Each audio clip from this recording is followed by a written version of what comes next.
Howdy and welcome to the Confidence Through Health podcast. I'm Jerry Snyder. As an elite level athlete, owner of All In Health and Wellness, and author of the book Confidence Through Health, my goal is to help you achieve your goals and dreams using health as the conduit to get there.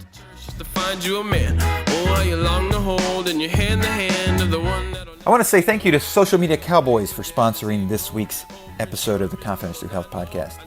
If you need help with a website, if you need social media needs for your business, if you need help with AdWords, SEO, all those things that you know you should be doing but you are too busy to do or you're too confused about, they are the experts that you need in your corner. If you're interested in launching a podcast such as mine, they help me edit my podcast and do a fantastic job making sure that all of the technical side of it is handled and we launch a nice, neat, edited podcast episode each week. So I want to thank Social Media Cowboys for their continued sponsorship of the Confidence Through Health podcast. You can find them at socialmediacowboys.com, or you can find them as well with other sponsors at confidencethroughhealth.com. Thank you all for joining me for the Confidence Through Health podcast. Your host, Jerry Snyder here. Today, I get to bring you an interview with Harry Matadeen. He is in the UK, just outside of London, and he brings an expertise in a lot of different holistic health avenues, but mainly I wanted to talk to him about sungazing. So we talk about that. We talk about, the conversation just goes, and we talk about several different areas of being able to take care of your health and naturally how to use nature and what God gave us to keep yourself healthy, to heal yourself when you're unhealthy, and to be able to tell the difference between the two. Do you know if you're unhealthy? Do you know if you're healthy? Be able to tell all those things.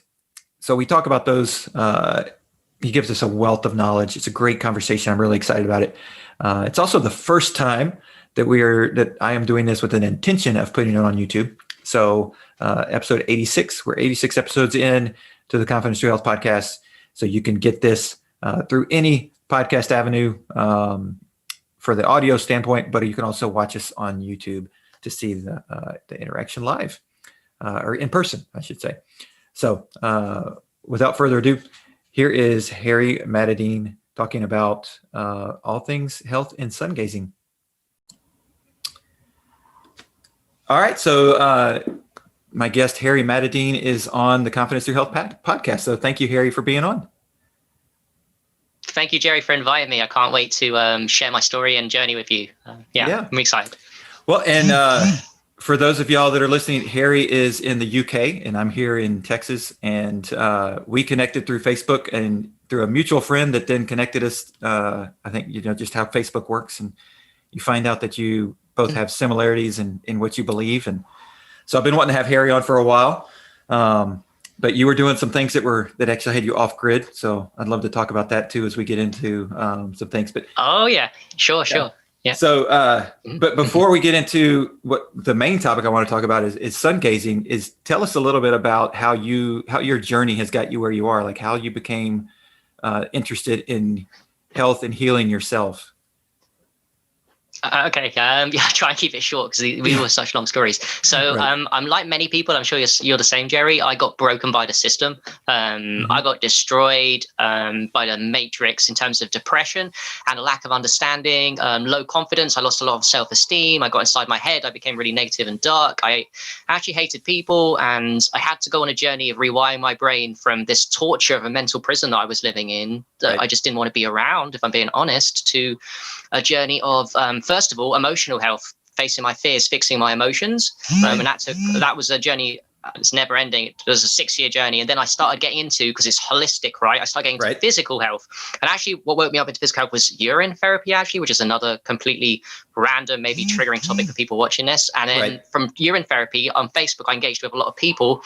And I learned about fasting. I learned about veganism. I learned about fruitarianism. I learned about sunlight. Then I learned about nudism. Then I learned about sungazing. And through that, I just built a reputation through sharing my knowledge for free on Facebook of becoming a health coach and a guide. And it was through my own experiences with all these things that I've learned and now wrote books on these topics. So to cut long story short, I was broken by the system, and I went into a emotional, physical, spiritual health journey, just like so many of us, to get me to where I'm at now. So right.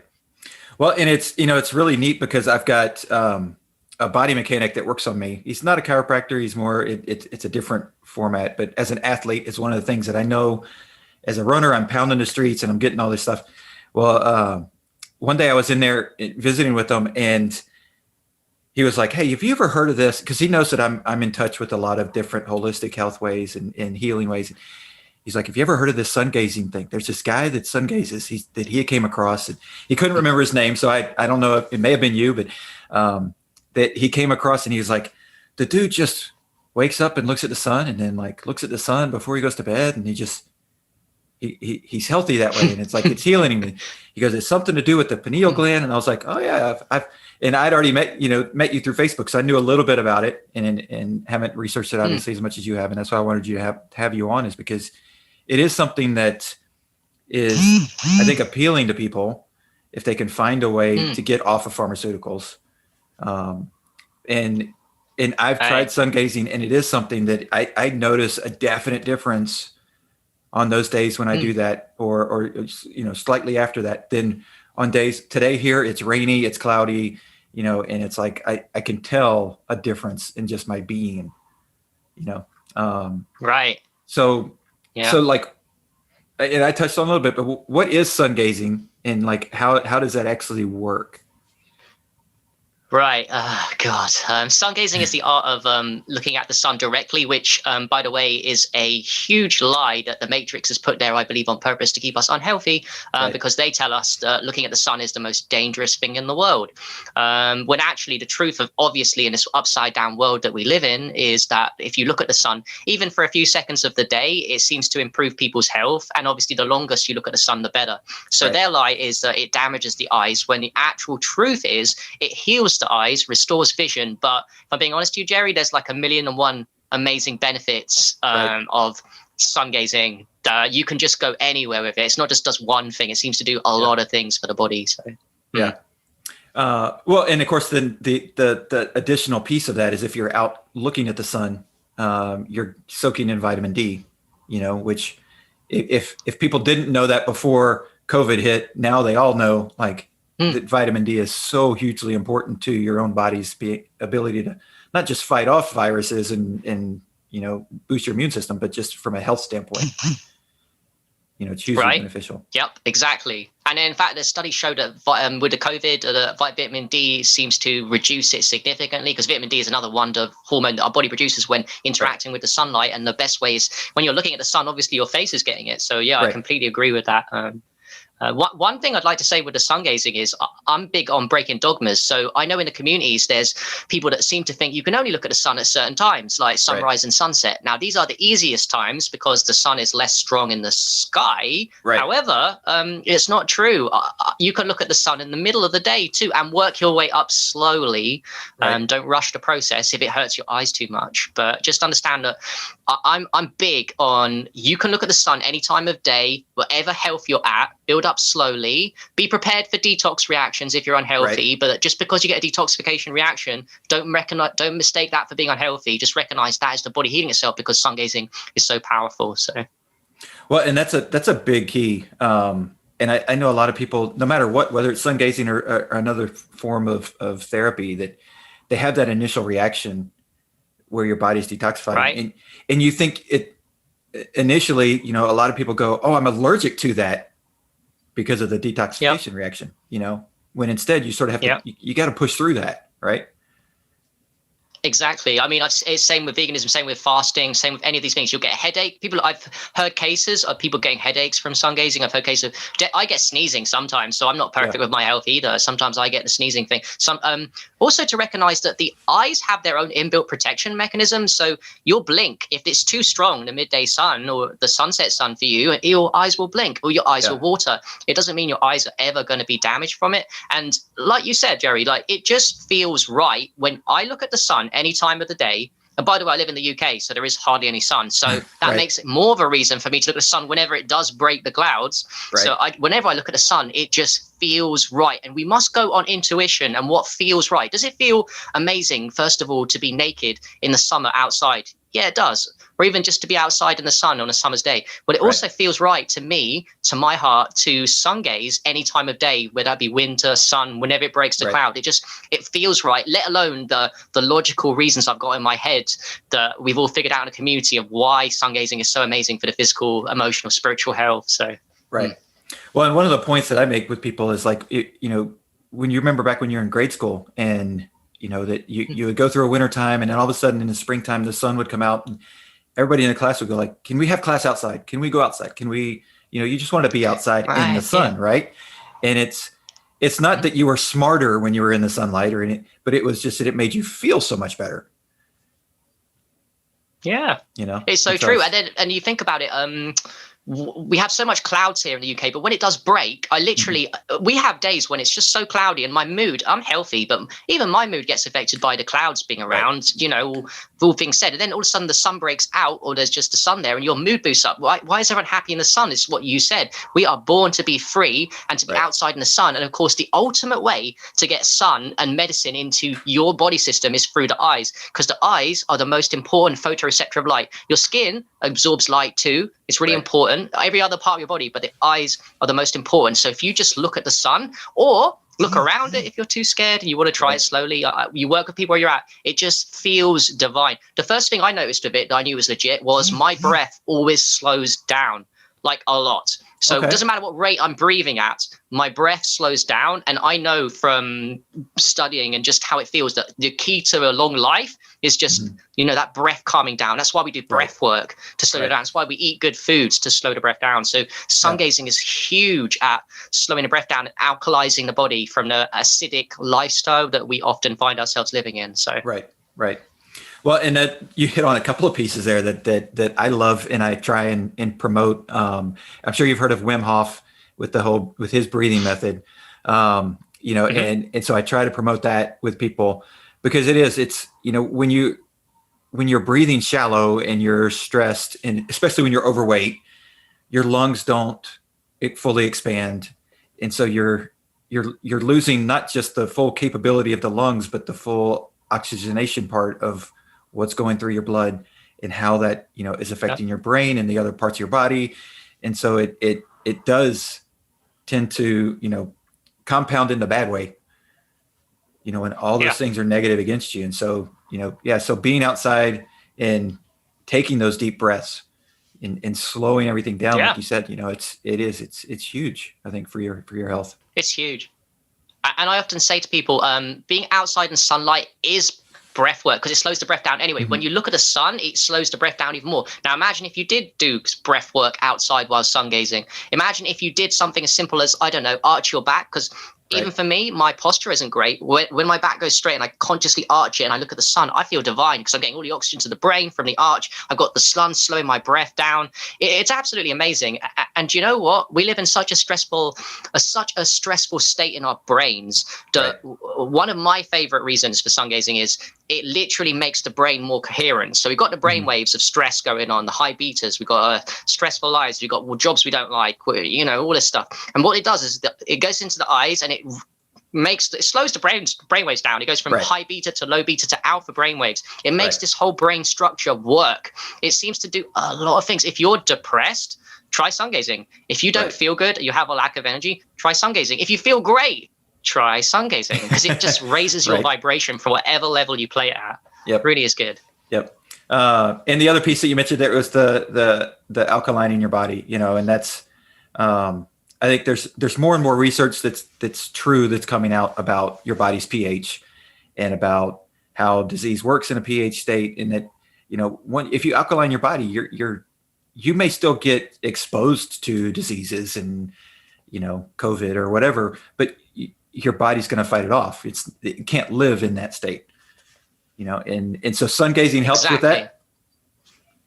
Yep, completely. Just by definition of the one fact that I know of, that it slows the breath down, it slows your rate of breathing, because acid lifestyle and acid blood comes from your breathing too fast, relatively from diet, stressful thoughts. So when you slow the breath down, you go into rest, digest, parasympathetic action, which naturally, like the Wim Hof breathing, naturally alkalizes the body and makes you calm and peaceful and relaxed and chill. And it literally is, the sun is like a god. Like it is a reflection of God, and you'll just become divine when you tap into that sun. You look at it, and like I said earlier, it literally is a programming where we have been told the complete opposite. We've been told that it will damage your eyes and actually the irony is I've heard many stories of it, people curing people's eyes. If people have myopia, short-sightedness, they sun gaze for a while and all of a sudden their eyesight, their glasses, it improves. It's mad what the sun gazing actually does. Yeah. It can be a bit of a mess with the mind because it's the opposite we've been told. So right. Well, and it works with the pineal gland, right? So it like helps the pineal gland function better. And even to the point of, like I've heard stories where people have lost their like need for hunger and they're eating less, but they're still being healthy and they're still, because the pineal gland is somehow filling that void, and they're getting the nutrients they need from the sunlight and creating the nutrients in their body, right? I think so. I mean, the sun is so I think the sun gives us nutrients straight up, and when we get it on our skin, but especially our eyes, then we're getting these missing nutrients that revitalize us. And by the way, you talked about the pineal gland there. I know one thing that sun gazing does: it decalcifies the pineal gland that we all have been calcified from birth with fluoridated water, with crappy food, with diet, with a lack of fasting. We all have, to some degree, calcified pineals. So what the sun does, the eyes are an extension of the brain, right? This is the easiest way to get information and light into the brain because it's very soft. It's very you touch it and you're going to get in trouble, right? The eye, you can't poke it. So when even the midday sun, the wavelengths of sun, when it hit the eyes, they go straight to the pineal and decalcify and open that up. And do you know what they do, Jerry, as well? I think the studies have shown that there was a guy that did sun gazing for 30 years, every day or something, a lot of time. But he did it for a significant level of time. His pineal gland, not only decalcified, it grew like 30-40% normal, bigger than a normal pineal by the time he died. They opened him up. So what it does is, first of all, it decalcifies, and then you can play at the level once it's decalcified of actually growing this pineal. Because in my opinion, our ancestors had bigger pineals. Now it's been atrophied. We've descended over time. So one way to ascend again is to sun gaze. It will make that pineal, our spiritual antenna, bigger. And then when the pineal is bigger, then you can start talking about accessing our superpowers again and all these amazing benefits that are unreal. So it literally is probably that's one of the biggest reasons why they don't want you to look at the sun, because it gives you access to a bigger pineal, and that's dangerous because within the pineal lies our real power, the DMT release and all the crazy things So do you think that that's as far as how it's over generationally it's decreased in size? Do you think that's because there is such an emphasis on especially babies, like don't let your babies get in the sunlight, don't, because of whether it's skin cancer or whatever the reason is like keep your babies out. So do you think that during that developmental stages of early life in your brain that's when the pineal could really explode, if you will, in size? Yeah, I think so. I think we're just attacked from birth to our age nonstop with I don't know, bullshit like let's wear sunglasses outside in the sun, which by the way is one of the worst things you could ever do, let alone sun gazing. Another thing that they plastered us with is to put sunscreen on our bodies. I mean, that is not just ridiculous, that's downright harmful, because anything you put on your skin gets into the bloodstream, and if you're putting chemicals into your skin, you are ruining your health at such a far rate. So those two are in place. The third is don't look at the sun. So I do think that we've descended, and we've definitely our pineals have been atrophied and attacked on purpose, and as part of the agenda to keep us small and tiny, and not realizing that we're all powerful beings. We have the potential for amazing things. One part of that is just don't look at the sun because it's very harmful, which by the way is the easiest thing to disprove, because all I ask people to do if they never don't believe me is to try it for themselves. First of all, you will see that you don't die. Second of all, you'll see that you feel amazing. And third of all, that's where the way that you start your journey of awakening, through experience. It will teach you more than anything that the Matrix or pharmaceutical companies could ever teach you. Experience, your real experience. Right. Well, and that's one of the things that I've heard, anywhere from health related or even finances or whatever. If you're stuck somewhere and you want to make a change, okay, well, try something. If it doesn't work, you can always go back. Try it. If it doesn't work for you, you can always go back to the old way you were doing things. Like there's nobody preventing you from doing that. It's just it's a way that works. And if you're willing to be open to it, and I think that's a big piece of it too, is having the open mind to to trying something, and getting past that, as you said, that detox phase, getting past that piece of it to where, okay, I think this is actually working, and you have to have that open mind to be able to do that too. Yeah, I mean, without the open mind, you are nothing in this world. I think that's how a lot of us woken up, because we realized that the matrix is what broke us. So we must get out of the matrix and do whatever we can. And my God, in terms of power protocols, a diet is huge, don't get me wrong, but I feel like sun sometimes is a level above. Because like you mentioned earlier, people seem to lose hunger because of the sun when they're getting that energy from the sun. And there's no better energy way to get from the sun than, I don't know, looking at through the most important photoreceptor of light. And by the way, this goes deep, because it's not even, I don't even promote, I do promote sungazing, but I also recognize there's another half equation people don't want to talk about, and that is blocking yourself from junk light at night. Right. So we want to expose ourselves to sunlight and sun gaze in the daytime, but at nighttime we're exposed to what I'm doing with you now, unfortunately, but I have to, and it's fine, is the blue screens, and even fluorescent incandescent bulbs. So I get around this by promoting blue blocking glasses, which I'm pretty dedicated with. I wear these a lot at nighttime. So it's not even for me about doing good things. It's about also, because we live in such a toxic environment, I have to protect myself from junk light by, I don't know, looking stupid and wearing these glasses before bed so that I get a quality sleep, but that's what I do. And and that's hugely important. And it's one of the things that I tell people when it comes to diet. It's not just about eating the salad before you have the fast food burger or whatever. It's about eating the salad and not eating the fast food burger. It's about, as much about what you are doing that's positive as about what you're preventing yourself from doing it's the things that are negative to you. And so, one of the things that I've done, it's a small step, but it's, making sure that my cell phone is outside of my room when I'm sleeping, and making sure that there's no. That's not a small step devices, to me, though. That's a huge step. Yeah. That makes a massive difference. Yeah. It really does. Oh yeah, it does. And I've noticed, I've slept better. Not that I really had like I wasn't an insomniac or anything like that, but my sleep has gotten better in the probably year to year and a half that I've made that step. So it's nice. It is moving away from those negative things that, and like I said, try it. And if it doesn't show that it was a big positive step, then, maybe it's not affecting you as much as you think or as much as anybody else thinks, but it's at least worth trying. Exactly. So it is.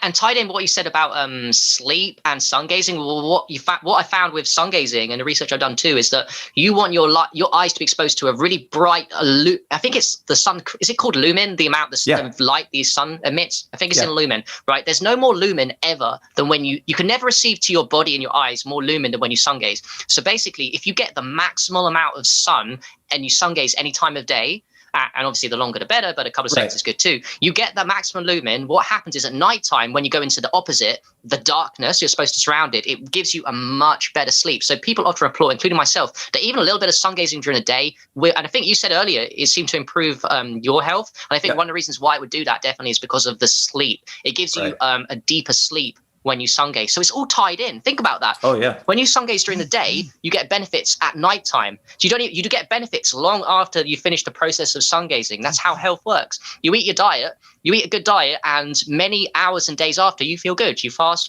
It's not just something you feel good in the moment. It's got lasting effects for long after. Right.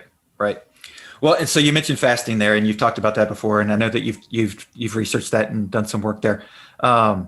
So and intermittent fasting is sort of becoming the recent fad, if you will, which I think there's some validity to that.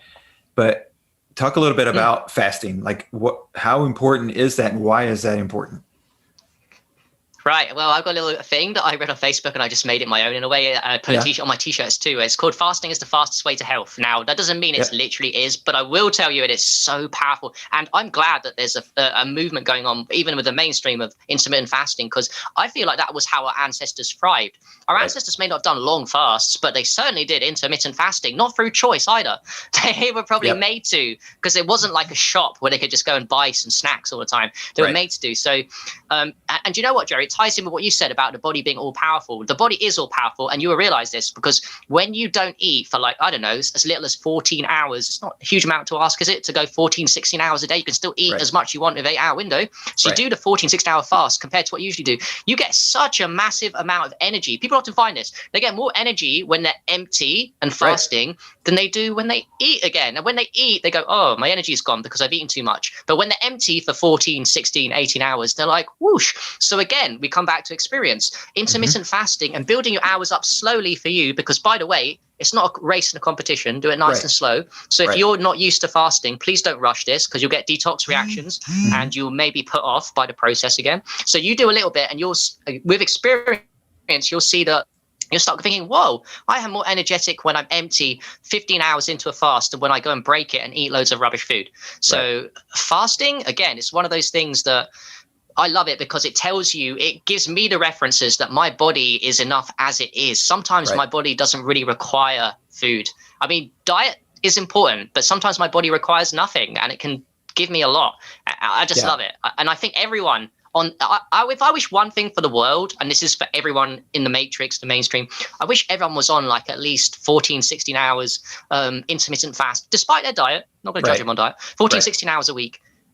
And that would change their life. And then they'd start changing their diet because they're already feeling better. So well, and so I'd love to get your thoughts on this, because I've got a client that has struggled with the cravings of the poor diet, just struggling with the cravings. And I heard, I want to say his name is Dr. Jason Fang. He's Jason Fung. Yeah, I've heard that guy. He's got a book out called Obesity Code. He's a good fasting guy. Yeah, he's cool. So I heard an interview where he gave, and he said, that the idea is to get down to 10% body fat. And so if you're above that, you don't really need to eat, because you've got the stored energy. And so this client, he's got some extra weight, and definitely not at the 10% body fat. He's much higher than that. And so I just floated the idea. I was like, what if you just fasted for a while? Like, and we had done intermittent fasting. We had done that. We had done even a full day. We had done a juice cleanse. We had done some different things. So it wasn't just him starting out from scratch. But I said, what if we just tried this? Because I think you're ready mentally. I think you're ready. And so I think he's on, let's see, today he's on day 11, where he hasn't eaten anything in 11 days. Okay. Really? No food. What's he on? Juices?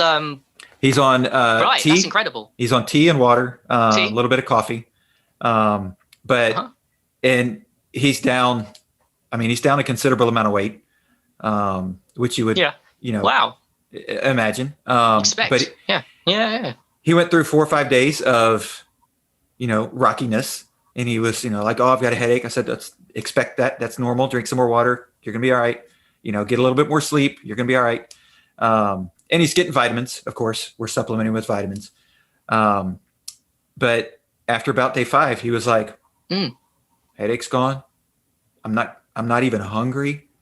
My body's just, I said, your body's in the flow now. Your body is now saying, okay, I've stored all this energy for all this time.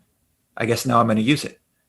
And other than he said, he's had a couple of moments where he's had some mental issues in the afternoons, where he's like, I'm having problems making decisions that normally I would make very easily. And I said, okay, you just need to take a 20-minute nap or something. Just refresh your brain. But yeah, so he's in, when I heard that interview, he had talked about that. He was like, a lot of people can just not eat for a considerable amount of time because they just stored up their energy. Yeah. So what do you think about that? That's incredible.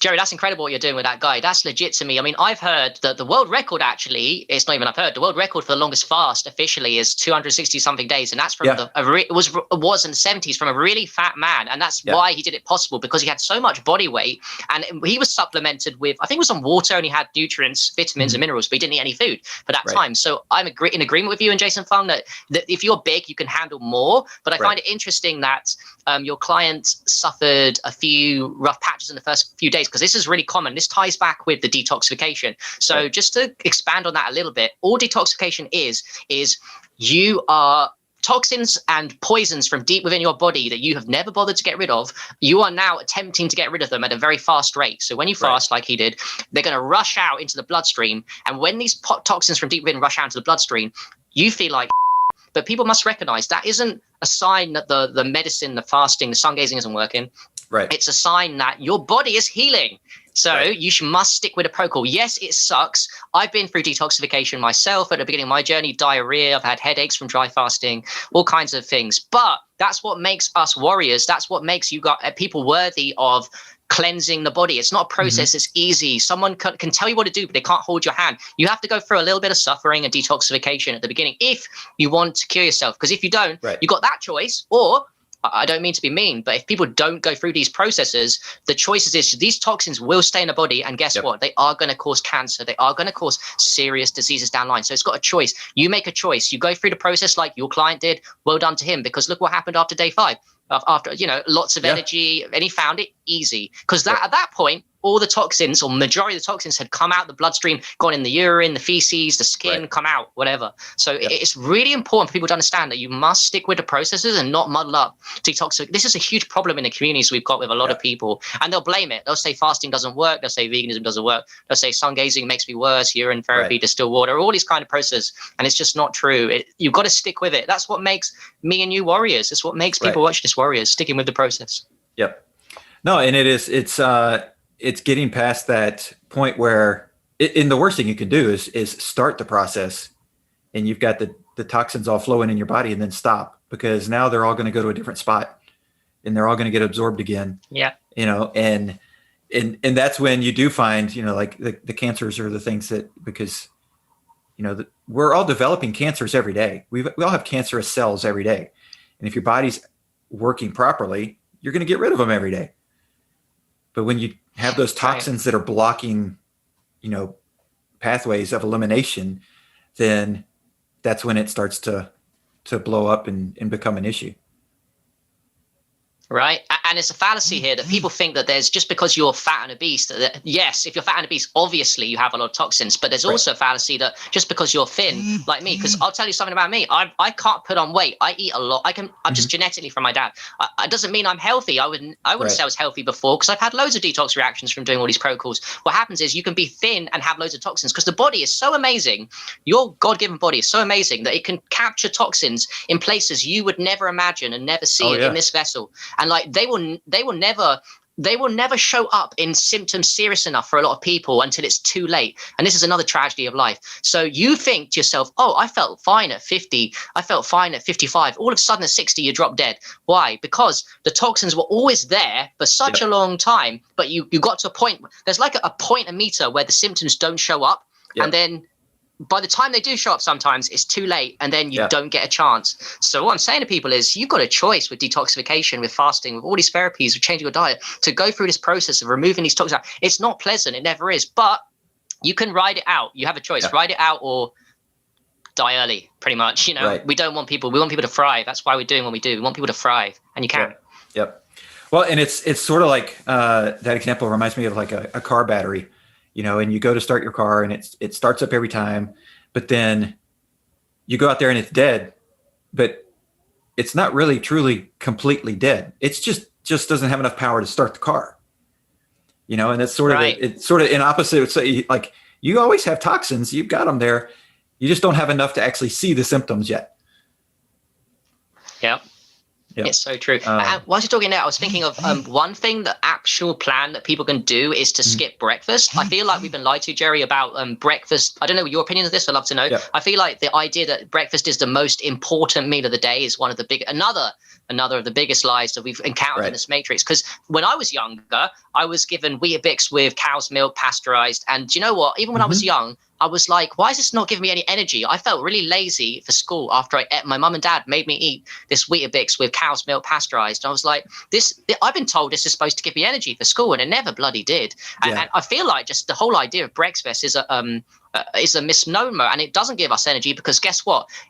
Eating breakfast first, going to bed at night, eating something just before bed, and waking up first thing and having breakfast, that's called not giving your body enough of a break. That's not intermittent fasting. That's called taxing your body too much. And that if people worked on maybe delaying breakfast a little bit and maybe delaying it a couple of hours and messing about with that, and then having the breakfast food, they'll experience a huge shift in energy.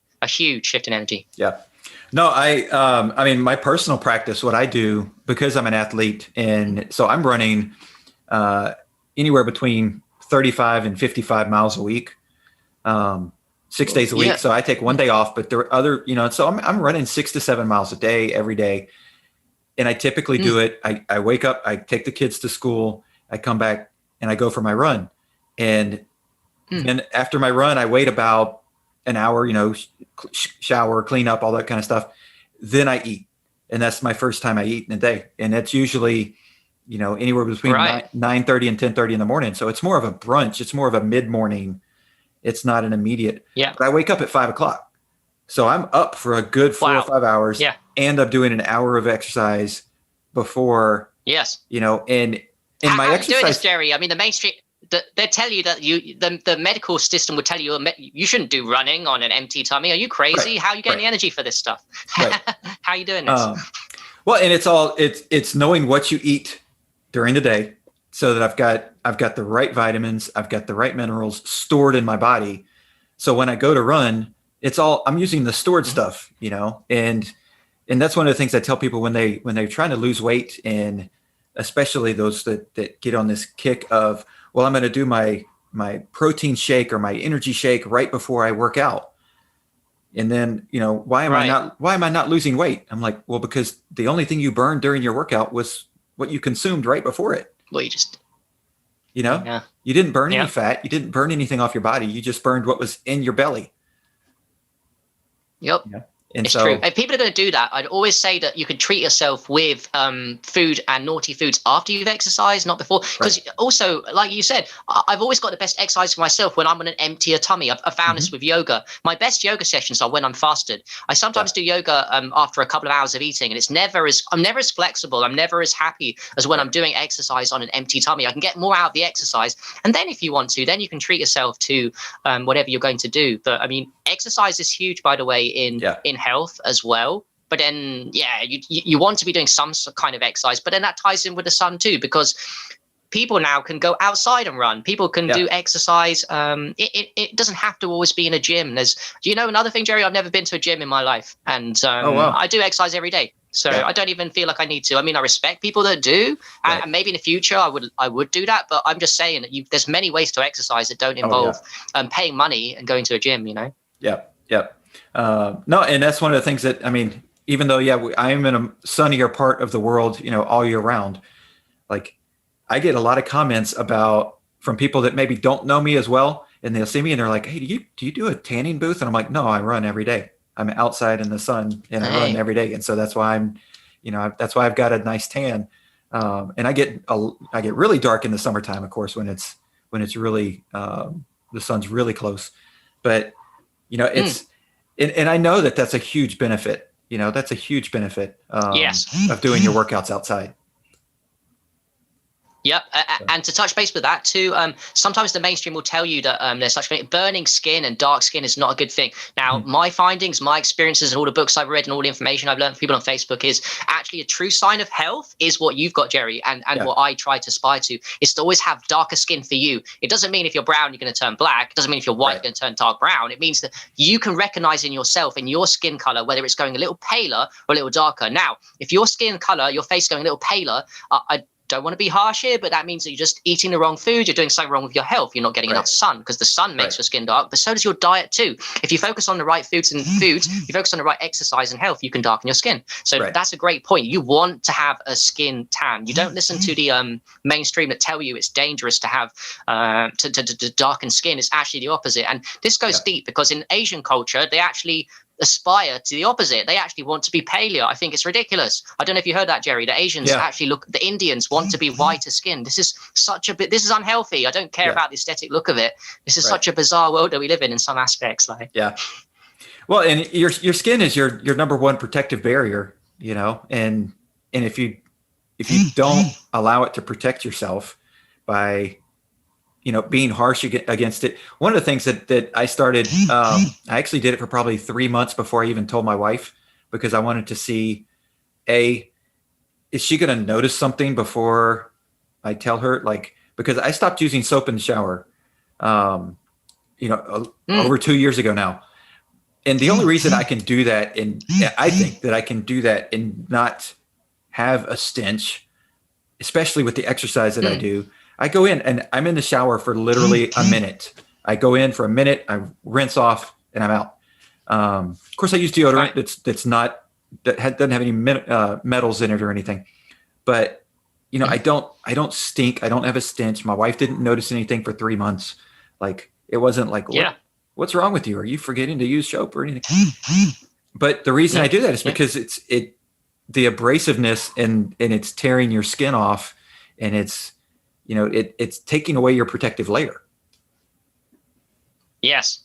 Soap is, there's so many things that are bad. I mean, even mainstream shampoos and conditioners, in my opinion, if people can avoid them or move to organic and much cleaner products, it's going to make a life-changing difference. I think too that, I don't know where you are, Jerry, but where we are, the tap water is very bad. So the longer you stay in the shower, obviously, and plus it's hot too, people have hot showers, that's going to absorb into the skin even more easily. So one thing the mainstream is doing wrong too is like showering in dirty tap water for far too long. Yes, sometimes you might smell, you might need to do that, but then you've also touched base with something else. I've noticed this too in my journey. I don't smell anymore ever since I rode the detox hump at the beginning of my fasting, my change of diet, and all the things I do. At first I did, because I had the poisons coming out. You'll smell for a bit. You'll really have nasty smells. But then now I don't need to hardly ever take showers, because I just don't smell, because I'm purified from within. Smelling only comes from poor diet and negativity and stress and wrong lifestyle. And that's the truth. And that's the reason why people feel that they have bad BO and all these kind of issues. They never come up in our communities. It's so rare. Once you purify yourself of all the things that we know about, it becomes a non-issue. It really does. Yeah. And I mean, because it's the toxins that are smelling, and once you get the majority of those out of your body, then, when you sweat or which we all do, I mean, whether you feel it or see it or not, you're sweating all day long. Your body's, eliminating, if it's working properly.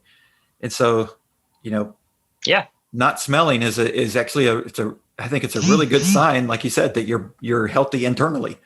It's a good sign. Yep. And also, Jerry, goes deeper. Like, even we'll talk about feces too. If your feces, because I've been in public toilets where people are next to me, and you just go into a toilet and you sit down, it like absolutely stinks. The guy behind you. So that too is linked in with diet and health. Like, if you go to the toilet and somebody's done a really horrible smelling that stays around, that is an indicator that person is in trouble. Right. And sooner rather than later, there's going to be a big problem there. And quite frankly, your poo stops smelling too when you start purifying yourself. It all becomes much easier, and no smells. Yep. It does. And since you mentioned that, like, I think one of the things to tie back into, like, not knowing if you've got toxins and not knowing what's going to happen with different diseases that could come in the future. You're talking about you're 50 and you're healthy, you're 55, you're healthy, and 60, and you just all of a sudden you pass away and you don't even have a clue why. One of the things that I've seen is that research has shown, they've researched and said that people with constipation as early as 40 years before mental health issues are starting to show up. They're now starting to say that's an early indicator. If somebody's constipated in their 20s, they can say pretty much with certainty, if they don't change their habits and reduce constipation, that they're going to suffer from dementia or Alzheimer's or Parkinson's, anywhere from 30 to 40 years from there, 50, 60 years old, and all of a sudden they're going to have onset. And by that point, it's not that it's too late, because I still think you can make some drastic changes and slow those things down. But to know that that you could, in your 20s, you can start building diseases. I could change this. Isn't that crazy what you just said there? I love what you just brought up there. I haven't thought about this in a long time, but I've known that Hippocrates said that all diseases start in the gut. I mean, everything's linked in the body, right? So if you've got problems with your constipation, basically what's happening is you are, so say 20s, like you said, you have constipation, you are basically leaving certain feces in your gut that are never coming out for 10, 20, 30 years. Yes, you get some out because you die if you didn't poo at all, but you're leaving putrid feces in there for a long period of time. What's that doing? That's making your bloodstream extremely dirty, and that's going around your body. And because your gut's so linked into your heart, your body, and all the other organs of your body, I'm not surprised that constipation. And by the way, I think, if I'm being honest, most people have real problems with gut health owing to really dirty colons. If we could take a scan of what I don't know how we do this. I've seen in books scans of people's colons. They don't even look normal shape anymore. They prolapse. They've got diverticulitis. I think it's like holes in them, and it's because people are just eating and getting constipated, and these problems will cause massive issues in the future. And I believe 100% what you said, that if your colon is dirty from wrong lifestyle and it just builds and builds and builds, of course that's going to cause problems, not just in the colon, but in other areas, because your colon is linked to everything else. And it goes deeper, because reflexology shows us that every part of the colon is connected to every other part of the body. So if one part of your colon's stuck, it might be the part that's connected to your head for Alzheimer's. So it literally is all connected, and it's our job to work on each part of the body and to cleanse the whole body. And we can do that. We can change our diet. We can do enemas. Enemas is great for constipation, by the way. Fasting is great for constipation. Getting pure water, not tap water, is great for. There's many solutions to fix these problems, but people must start early and recognize that every part of the body is sacred. You don't just work on like the head. You work on the gut. You work on everything. You work on everything holistically, and then you'll be healthy. And by the way, that's why I like sungazing, because it's not just looking to the eyes. All these practices we're talking about seem to affect the body holistically. Everything you eat affects everything in the body. Everything you look at with the sun affects everything in the body. It's all magical. And the fasting too, emptying the body creates the energy for the body to heal itself. When you stop putting, because eating food sometimes takes energy. It takes away energy from us too, especially if you eat too much. When you stop eating and you take a break from eating for 14, 16 hours a day, you give yourself the time for the body to work its miracle of cleansing itself and autophagy. It just literally, the body goes to work, and it's all so magical. It really is. Yeah. Well, and you know, it's similar to the way a virus works, you know, and one of the things that I know a lot of people that I work with and connect with, that they were all nervous and scared when COVID first came out. And I was like, well, the only thing you have to worry about the virus is the virus wants to live. So, you know, we can kill the virus, or we can starve the virus, you know. And so if we starve the virus, how do we starve the virus? Well, we prevent it from having a good environment to live in. Right. Well, it's the same thing with our bacteria in our gut. And like if we're eating poor things and we're fermenting forever because we're constipated, and so the stuff's staying in there, and just what we're doing is we're creating an environment for bad bacteria to grow, and then it's causing detrimental things that, like you said, go throughout your whole body. It's true. You just said is the Bouchon versus Pasteur argument. If you keep the terrain clean with your health protocols, there's no way that a dangerous virus can really take hold. And like you said earlier, we're all fighting diseases. We've all got cancer going on in our body, but it's normal when you're healthy to take that out straight away. So say the COVID is real and it comes into your body. Then if you're healthy, it comes in, it goes out. It doesn't stay in, because your body is so purified and healthy that it can't survive in an alkaline. We know that, you know, Jerry, we know that cancer can't survive, all diseases, but cancer can't survive in an alkaline environment. And how do you alkalize the body? Through the things you preach, through the things I preach, even sungazing, fasting, all these amazing things. So when you keep the body alkaline, there's no such thing as disease can touch it. And then you can play at the game of, I'm lucky. I'm not long past the place where I worry about diseases. Now I'm playing at the game of how much energy. There's a next level. There's like, how much energy can I get of a day? How high can I take the consciousness? And the answer to that is there's no limit to how much energy and consciousness you can expand in, because we live in duality. So then you play the game of how much fun. So it's not even about diseases. It's about diseases for one set of people. But once you finish your diseases, then you become a warrior. And then you go, how much energy can I extract from today, which I can use towards my higher purpose, which I can use towards getting out of my 9-to-5 job, which I can use towards facing my fears and conquering challenges. So Well, and it's so true that dis-ease, you know, is the word. It's disease is dis-ease. So once you put yourself at ease, then what can you find? You know, what can you find in that next dimension that you can then open your mind to? And, you know, and it's almost like the stuff that mainstream food, you know, is blocking our ability to do that. You sort of talked about that earlier. It's like, being able to be at ease and open your mind, whether it's sungazing or meditation or whatever practice it is that you're able to just stop and say, I'm at one with myself, and let me just examine the energy field around me. Let me examine the energy, in my community. Let me see, where do I need to be? And so talk a little bit about that. Like, how do you feel and know that positive versus negative energy, and like, and know which way to go, like which avenue to pursue more and which not to. Would you repeat the question? So we talking about positive, negative energy. That positive, negative energy. Like, how do you feel that? How do you know that it's not just energy? How do you know it's positive? And how do you know it's negative? Because we all go through slumps up and down throughout the time.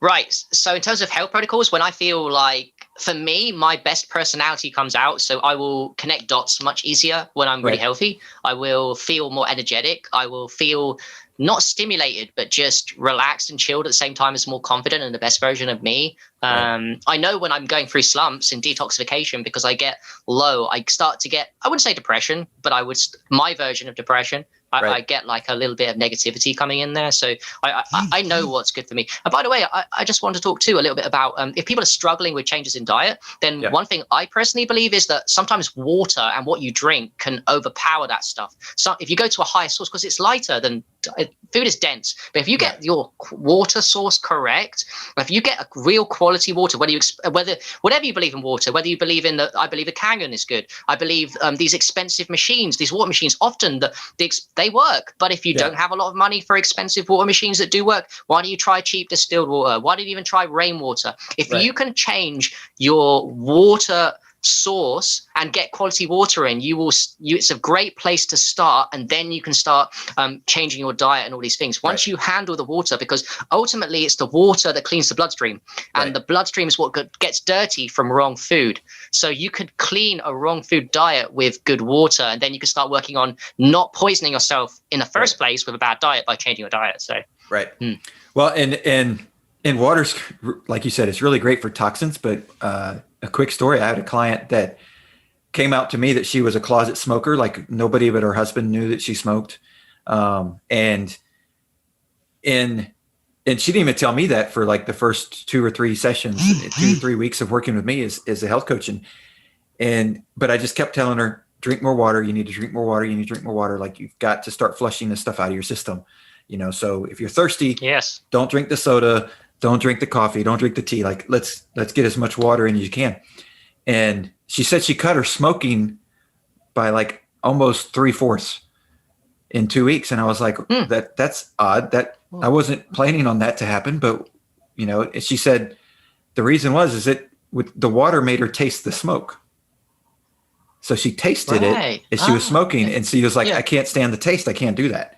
But she was hiding the taste with the sodas and with the coffee and with the other things that had a stronger, sense to them. So it really does work if you've got, water really does help as a first step. And even to identify those things that are toxic to you. Your body will start throwing that out. For most people would be, for most people, tap water, and that includes taking showers too much in the day, because that takes it through the skin. It's just often tap water is a real disaster. I mean, I'm all for all kinds of water. I don't shut myself down to anything. I believe spring water is good for you. I believe the expensive ones. I believe the cheap ones. I believe the urine therapy. I mean, there's loads of things that I believe. I don't shut myself down. I just do know that if you can, most people are nailing their water wrong by default of just drinking tap water and thinking, oh, but the government's giving me this tap water and it must be healthy and not poisonous. I mean, if you think that, go and watch Erin Brockovich. Have you seen that film, Jerry? That's an example of how much corruption there is going on in the world. That's just one small example of how poisonous the water is everywhere. Like, Jesus. Yep. No, it's very true. So, and you mentioned something there that I wanted to circle back to, because you said it earlier and you said it again, as far as the showering and the hot water. One of the things that I've started doing, maybe I'm maybe a year into it now, but not only do I take quick showers, and it helps to take quick showers when you take cold showers, cold. I take cold showers, and then I take, I shave, face and head, and I always use cold water, and so I've been doing that for about a year, where it's like, I limit hot water touching my body as much as I can. Nice. And for one of the reasons you said is that when you put hot water in your skin, your skin opens up and the pores open up, and you can not only eliminate stuff, but you can absorb whatever is touching you or whatever's stuck on your skin as well. It's true. Yeah, and that's completely true. I mean, I think personally there are benefits to hot, cold shower into switching between both. Right. I mean, you're right. Hot water obviously warms up. It opens up the blood vessels and allows that dirty, toxic water in. So yeah, you should limit your contact with it. And by the way, cold therapy, which you're doing with a cold shower, is a whole different ballgame. That's another healing therapy we haven't touched bases with. That is like the Wim Hof does. It's super powerful, and it's another one like Sungazing does a million and one things, amazing benefits that come from cold showers. Not least the fact that you feel like Superman. You feel so refreshed. And say you wake up in the morning, like you've not even had a proper sleep. You feel really dreary. You go and splash your face with cold water. What happens? Immediate change in shift in consciousness. That's not a placebo. That's actual some physical health stuff going on there. You know, a huge splash of dopamine. You're basically traumatizing your body temporarily, forcing your body to adapt, like a stress, a hormesis, and it makes the body.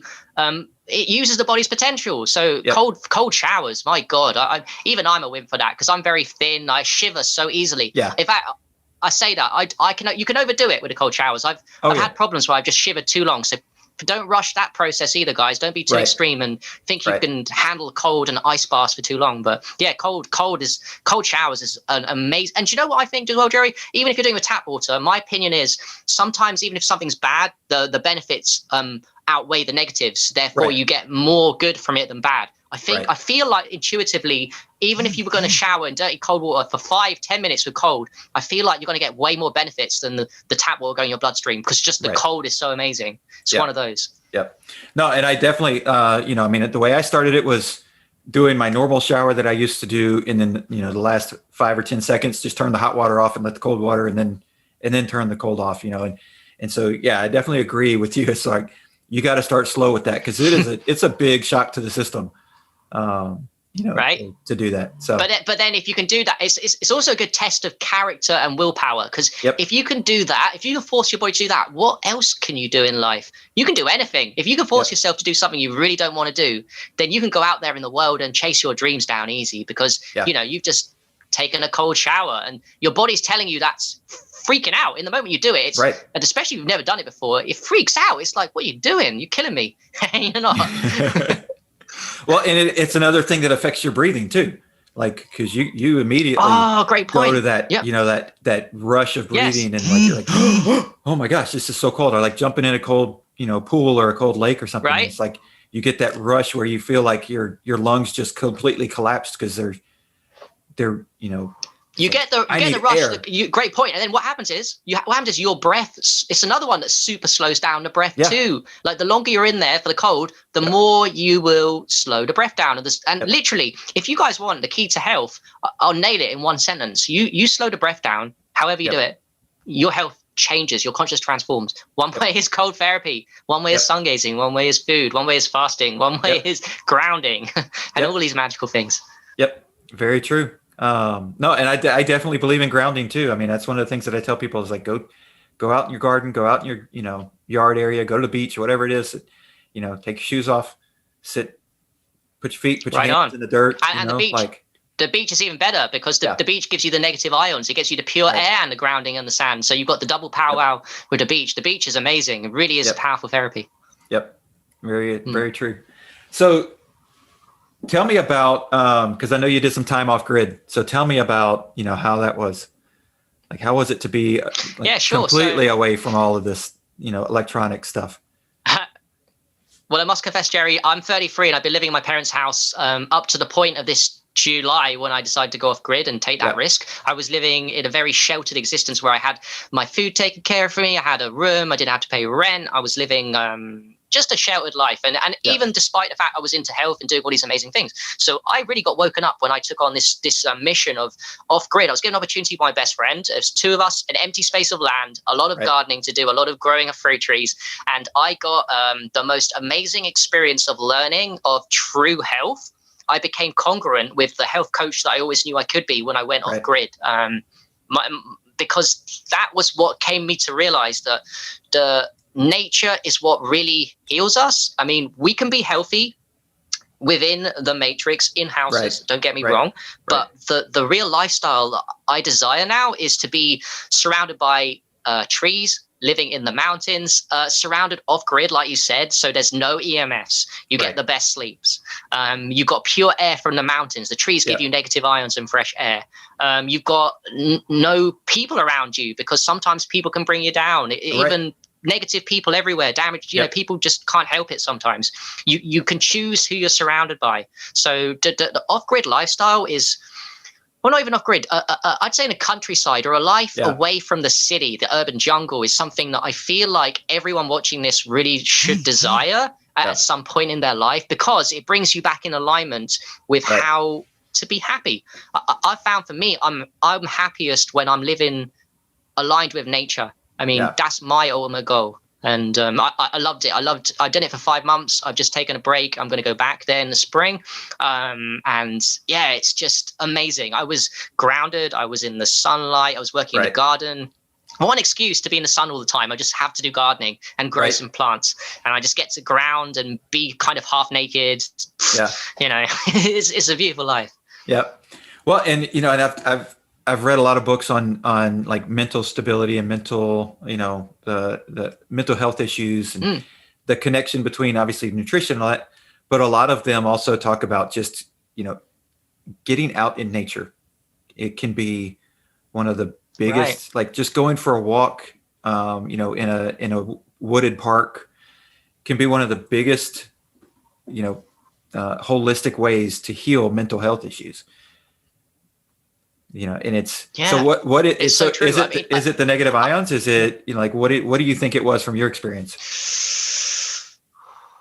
Oh, I mean, there's again a million and one reasons why nature is amazing. I mean, first of all, I think if we live in the urban jungle visually, we are limited in what beautiful things we're seeing, because our eyes acknowledge beauty. Now, I'm not saying a house isn't beautiful, but I'm just saying that the urban jungle is a bit what's the word for it? Everything's the same. There's not much as beauty in the jungle. When you look at a tree, that really makes you come alive. It probably opens up your chakras. You're looking at the color green, like the green heart chakra, it expands. I think it's the negative ions. It's the pure air. It's probably the fact that trees are higher consciousness than people, in my opinion. They are beautifully awesome, powerful beings that work together to help each other out, even when they're dying. They're there to help us grow and ascend. I think it's, I really couldn't know. I think it's a combination of a million things that go on. When you align yourself with nature, you find that your true happiness comes out. And at that process, at the time when you align yourself with nature and you go out in nature, you start beginning to heal, because your healing will be slowed down or inhibited the longer you stay within the system. You can do a lot within the system. I've done so much in the urban jungle. I've done so much. But I think for me, my time was at 33. I need to step my game up and really decide for myself, do I want to be living in the urban jungle the rest of my life, or do I want to be living surrounded by nature, but by cool people too? So it's about relationships. I'm definitely up for, and that's what we're doing over there. We're doing a health retreat where we want to invite people like yourself and your families and other people to come visit us, so that A, we can learn from you guys, but B, so you guys can have a good time surrounded by nature and heal yourselves too. So that's awesome. Well, and I think you said something that made a connection to me, is that the visual aesthetic of the urban jungle is man-made, and so it's what we think we want to see, you know, but it's not necessarily what our brain says is beauty and helpful and relaxing, and you know, and obviously I think anybody would be able to look at a concrete building and a few trees and go, the trees are more relaxing to look at. I think that's pretty simple. Yeah, so I think it literally does something to your chakra system. It does something to your eyes, just like sungazing does something to you. When you see something in nature, it lights you up, and it just reminds you of who you actually are. And actually, we can all see beauty in. I like a beautiful house, and when you're present to the moment, everything is beautiful. Don't get me wrong, even the urban jungle. It's just it's a lot easier.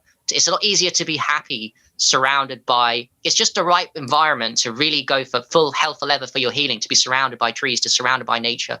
It is our true nature to be surrounded by nature. So it's true. That's awesome.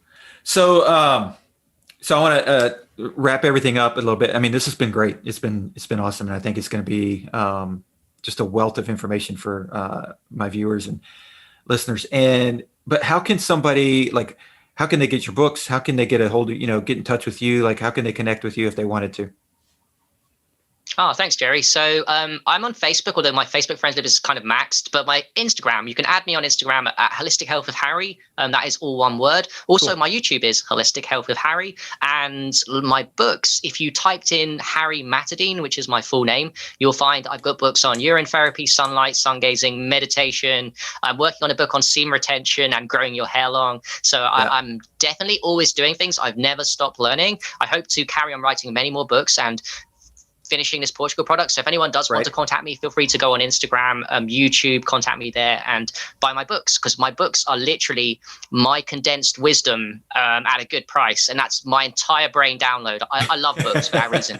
They are so amazing and they're so fun to write, Jerry. Literally, it takes me a couple of weeks off the top of my head, and I'm like, boom, done. And people are like, oh, this is great information. Yeah, because books are the best of people. Yeah. They really are you at your best. I recommend everybody write a book in their life. So yeah, that's how you find me. Harry Matadeen on the Amazon, you'll find.